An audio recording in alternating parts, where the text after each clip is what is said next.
Suara menggelegar seperti petir menyambar, langsung menembus telinganya.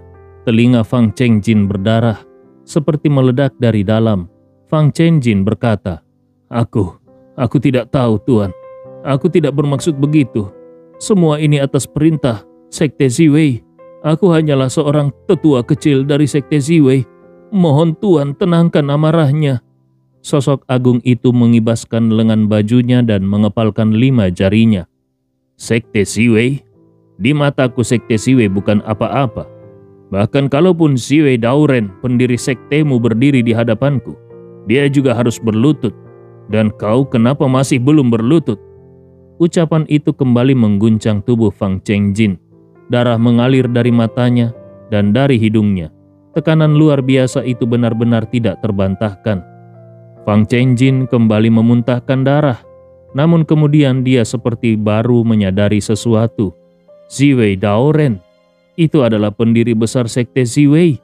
Pendiri sekte dan leluhur yang disembah oleh para pemimpin sekte dan tetua agung. Namun kini bahkan tokoh sehebat itu pun harus berlutut di depan roh tombak ini. Fang Chengjin tidak percaya dan juga tidak berani mempercayainya. Bagaimana mungkin seseorang di puncak dunia bisa menjadi roh tombak? Sebelum dia sempat keluar dari keterkejutannya, sosok dari dunia 9 neraka itu mengayunkan lengannya sekali lagi. Kabut hitam berubah menjadi energi pedang, lalu menghujam ke arah Fang Chengjin tanpa ampun. Tubuh Fang Chengjin langsung ditembus dari berbagai arah. Sekelilingnya berubah menjadi lautan darah, bagaikan neraka yang penuh dengan jiwa terkutuk yang menangis. Fang Chengjin memohon, "Ampuni aku Tuan, aku rela menjadi budak bocah itu." Itu adalah harapan terakhir Fang Chengjin. Namun tokoh itu hanya tersenyum dingin. Budak? Hanya dengan kekuatan sampah pucak taham alam Daiyuan sepertimu. Kau tidak layak. Matilah. Lautan darah berubah menjadi binatang buas raksasa yang langsung menelan tubuh Fang Chengjin. Suara petir mengguncang 9 langit, angin menggila, dan tidak ada lagi tubuh Fang Chengjin di dunia ini. Bahkan tulang belulangnya pun lenyap. Tekanan agung menyelimuti segalanya. Pada saat yang sama, penghalang arena yang dibuat oleh Han Daoshan pun pecah berkeping-keping dan langsung berubah menjadi ketiadaan. Papan formasi yang mengambang di udara penuh retakan. Cahayanya padam dan akhirnya jatuh ke tanah dengan kusam. Kabut hitam perlahan menghilang. Tokoh dari dunia 9 neraka menatap Gustaf sejenak. Di antara alis Gustaf, cahaya hitam pekat tampak berkilat. Tokoh itu tersenyum lebar, satu niat menuju kegelapan. 10.000 era akan musnah. Lihatlah pemuda itu berdiri di dunia fana. Penguasa iblis tertinggi, pengendali makam reinkarnasi. Satu niat membakar langit, satu pikiran membakar semesta. Saat kau benar-benar melangkah ke jalan darah ini, kau akan berdiri di puncak tertinggi. Sementara semesta akan tunduk kepadamu. Setelah berkata demikian, tokoh itu kembali berubah menjadi roh tombak, lalu masuk ke dalam tombak pembunuh 9 neraka. Kabut hitam pun lenyap sepenuhnya. Segalanya kembali tenang. Tombak itu perlahan turun ke bawah. Gustaf membuka telapak tangan dan menggenggamnya. Dia menatap tombak itu dengan ekspresi terkejut karena tombak itu kini sudah redup total. Seolah-olah mengalami kerusakan, dan aura buasnya yang dulu begitu kuat kini lenyap sepenuhnya. Bahkan aura iblisnya pun berkurang.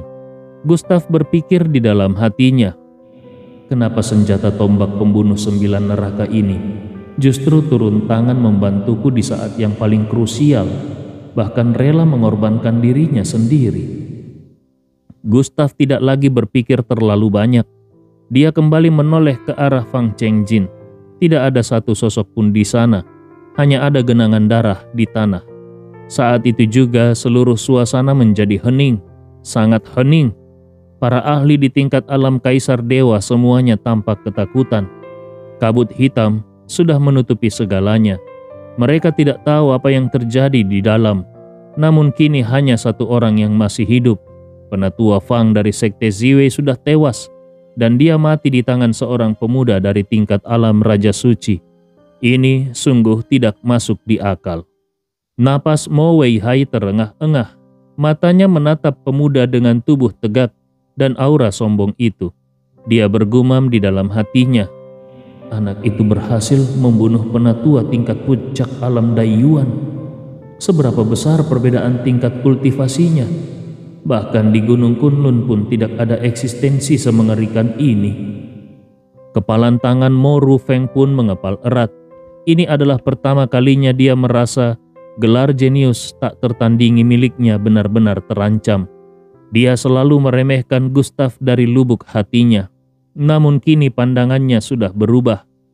Hembusan angin dingin seolah datang dari neraka menyapu seluruh tempat, membuat semua orang sadar dan langsung gempar. Penatua Fang dibunuh oleh seorang pemuda tingkat alam Raja Suci. Gila, siapa sebenarnya anak itu? Apakah namanya tercatat di dalam daftar cakrawala? Dari 1000 nama yang kukenal di daftar itu, aku belum pernah melihat anak itu. Sepertinya dia tidak terdaftar. Apakah kabut hitam tadi berarti dia berasal dari klan iblis? Apakah klan iblis bangkit kembali? Saat kerumunan mulai gaduh, Han Daosan yang sejak tadi diam, akhirnya angkat bicara. Matanya menatap tajam tombak di tangan Gustav dengan penuh hasrat. Bahkan dia tampak ingin segera merebut tombak pembunuh 9 neraka. Han Daosan berkata, tadi yang menyerang bukan pemuda itu. Menurutku itu adalah tombaknya. Aura iblis yang keluar dari tombak itu terlalu kuat. Sampai-sampai Penatua Fang tidak bisa menghindar. Sepertinya itu adalah senjata dari klan iblis. Barang seperti ini tidak bisa dibiarkan beredar bebas. Aku menyarankan agar pemuda itu menyerahkan tombaknya. Soal hidup matinya itu urusan dia dan Sekte Ziwei saja. Begitu kata-kata itu keluar, semua orang langsung paham. Han Daosan sedang berbicara dari posisi superior dan mencoba mengatur segalanya. Kalau dia langsung menyerang Gustav, tentu akan menimbulkan banyak kontroversi dan rumor. Tapi kalau sasarannya adalah tombak pembunuh 9 neraka, maka itu seperti sekali mendayung 2-3 pulau terlampaui. Semua orang tahu Han Daosan hanya ingin merebut senjata Gustav. Tapi mereka tidak bisa mengungkapkannya begitu saja, karena menyinggung keluarga Han bukanlah hal yang bijak. Han Daosan menatap Gustav lalu berkata, anak muda, aku sudah memberimu kesempatan. Aku tidak peduli apa urusanmu dengan Sekte Ziwei. Aku hanya ingin kau sadar bahwa senjata klan iblis bukanlah sesuatu yang bisa dimiliki sembarangan orang. Serahkan senjatamu, dan kami akan membiarkanmu pergi. Mo Wei Hai yang mendengar ini hanya bisa menggelengkan kepalanya dan bergumam. Tetua Han benar-benar memainkan langkah catur yang hebat. Apapun yang terjadi, dialah yang akan paling diuntungkan. Memang inilah kenyataan paling kejam di Gunung Kunlun. Maka dia pun menoleh ke arah Gustav dan menasihatinya. Tuan Ye, kalau senjata itu tidak terlalu penting bagimu, sebaiknya kau serahkan saja. Lagi pula nyawa lebih penting daripada segalanya. Mendengar perkataan ayahnya, Mo Ning langsung membantah. Ayah, kenapa harus begitu? Itu adalah barang milik Gustav. Kenapa harus diserahkan begitu saja? Mo Wei Hai membentak dengan marah. Diam! Mo Ning pun terdiam. Tapi matanya masih memandang Gustav dan menunggu jawabannya.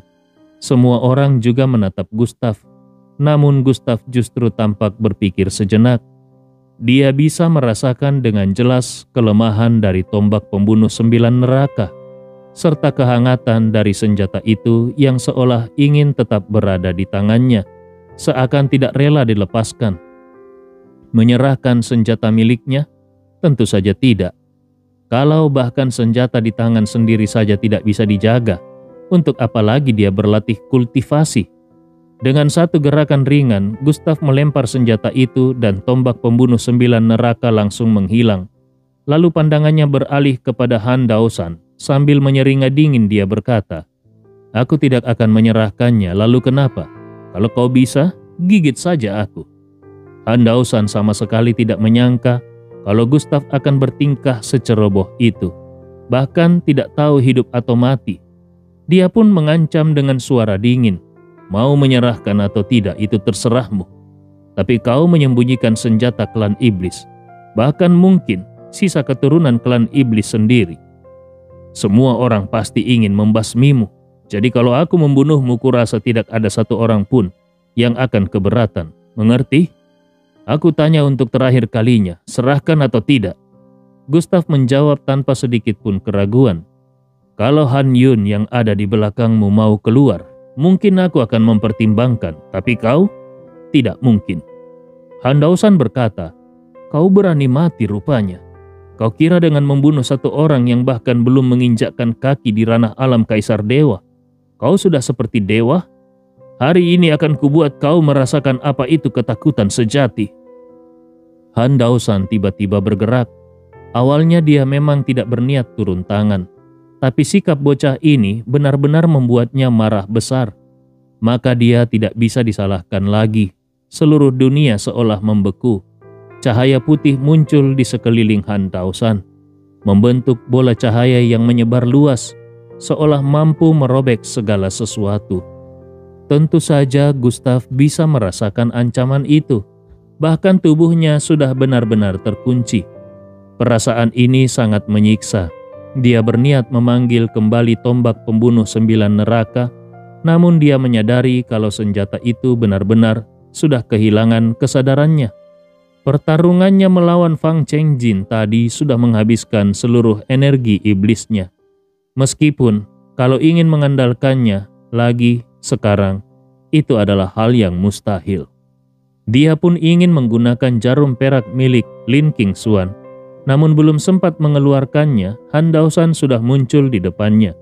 Sebuah pukulan tanpa tanda sedikit pun menghantam langsung ke dada Gustav. Namun di saat yang kritis, naga darah di dalam tubuh Gustav menyadari bahaya dan secara otomatis melindungi tubuh Gustav. Sebuah penghalang merah darah menyelimuti seluruh tubuh Gustav. Di permukaan penghalang itu bahkan tampak seekor naga yang melayang dengan gagah. Han Daosan sempat tertegun saat melihat penghalang itu, tetapi dia tetap menghantamkan tinjunya tanpa ragu. Pukulan tersebut sebagian besar diredam oleh penghalang, namun Gustav tetap terpental akibat hantaman itu. Dia sama sekali tidak mampu melawan dan bahkan tidak sempat mengayunkan tinjunya. Tubuh Gustav menghantam sebuah pohon raksasa. Pohon itu pun patah dan berubah menjadi debu. Seteguk darah segar muncrat dari mulutnya. Namun di hadapan tatapan semua orang, Gustav kembali bangkit berdiri.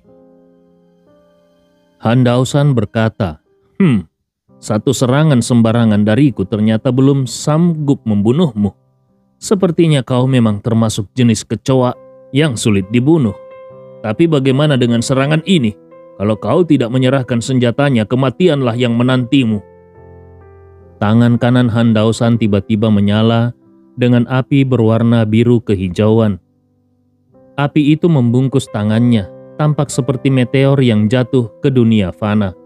Begitu mendominasi, bahkan menutup seluruh jalan keluar, sehingga Gustav tidak mungkin bisa melarikan diri.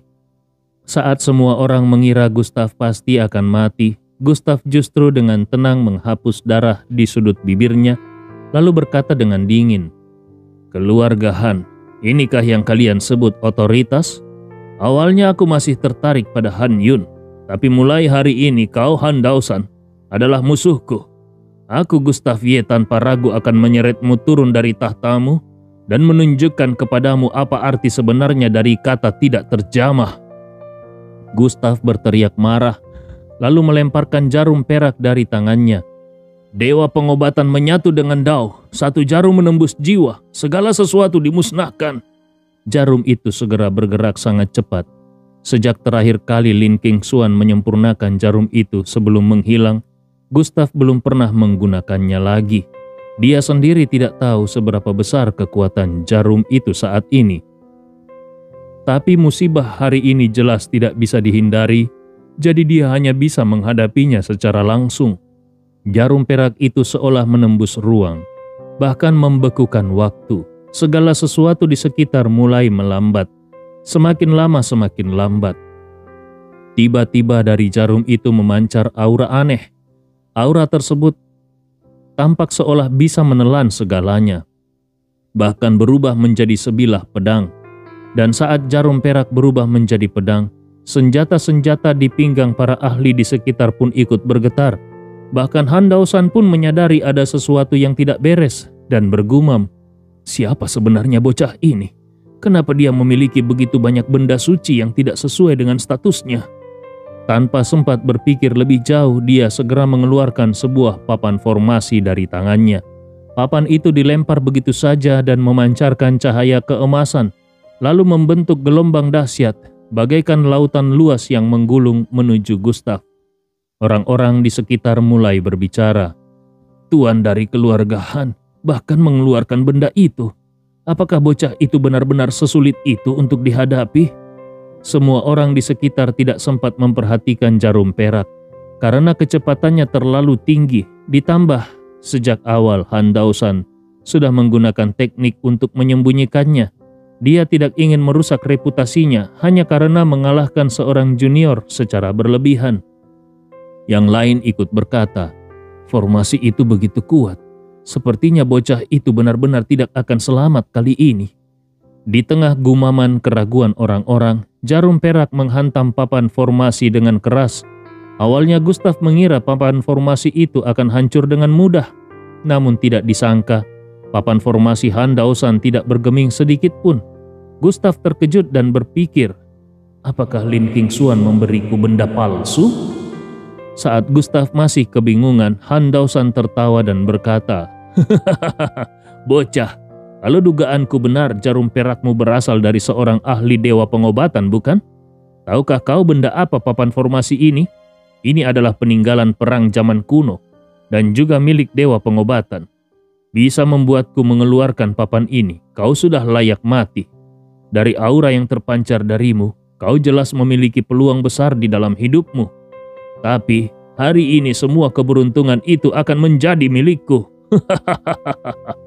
Saat jarum perak dan papan formasi masih saling menahan, Han Daosan kembali muncul dan menamparkan telapak tangannya ke arah dantian Gustaf. Kalau tamparan itu mengenai, maka meskipun Gustaf tidak mati, tapi dantiannya pasti akan hancur, sama seperti nasib gurunya di masa lalu. Mata Gustaf mengecil saat menyaksikan pemandangan di depannya. Keluarga Han sebagai keluarga kuno sungguh menakutkan. Kekuatan seperti ini memang pantas membuat mereka bersikap sombong. Gustaf pun segera menghubungi Mo Ning-er dari makam reinkarnasi dan langsung berkata, "Mo Ning-er, berikan aku satu kekuatan." Sebuah suara dingin dan jernih terdengar. "Baik, Tuan Makam." Dan tangan kanan Gustaf tiba-tiba diselimuti oleh cahaya merah menyala. Cahaya merah itu amat mencolok. Ketika kekuatan itu dilepaskan, cahaya merah langsung menyebar, menutupi langit dan bumi, bahkan mulai membelit ke arah lengan Han Daosan. Suara Mo Ning-er terdengar lagi. "Tuan Makam, gunakan tinju Vajra 10.000 Buddha." Gustaf tentu mengerti maksudnya. Dia melepaskan seluruh kekuatan tubuh hasil kultivasi fisik, lalu melepaskan satu pukulan. Bayangan 10.000 Buddha seolah menyebar keluar dan dua tinju saling bertabrakan. Semua orang di sekitar membuka mata mereka lebar-lebar. Gila, benar-benar orang gila. Tidak seorang pun menyangka Gustaf akan menantang secara langsung. Bagaimana bisa dia berani melawan? Saat pukulan dilepaskan, angin kencang mengamuk di seluruh penjuru langit dan bumi. Gustaf berteriak, "Enyahlah!" Dengan raungan kemarahan itu, Gustaf melangkah menghadapi gelombang dahsyat itu seperti menembus badai dan lautan. Dua pukulan saling beradu hebat. Tanah di bawah mereka meledak, aura spiritual di sekeliling mereka bergemuruh, layaknya ombak besar. Tidak seorang pun menyangka bahwa menghadapi pukulan Han Daosan, Gustaf tidak mundur sedikit pun. Sebaliknya, Gustaf justru menahannya secara paksa. Apa yang sebenarnya terjadi? Bahkan ekspresi wajah Han Daosan berubah menjadi bengis. "Ini tidak mungkin. Siapa kau sebenarnya?" Gustaf menjawab dengan suara dingin. Kau tidak layak mengetahuinya.